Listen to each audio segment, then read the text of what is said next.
Do you want to trim video on WhatsApp status? You can cut a video on WhatsApp status with just a few simple steps.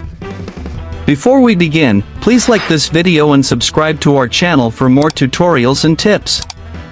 I've also included some helpful tools and apps in the description, so be sure to check them out. To trim or cut a video on WhatsApp status. First, open the WhatsApp app on your mobile device. Once you're in WhatsApp, tap the Updates tab from the bottom menu. Now, tap the camera icon at the bottom right of the screen to create a new status.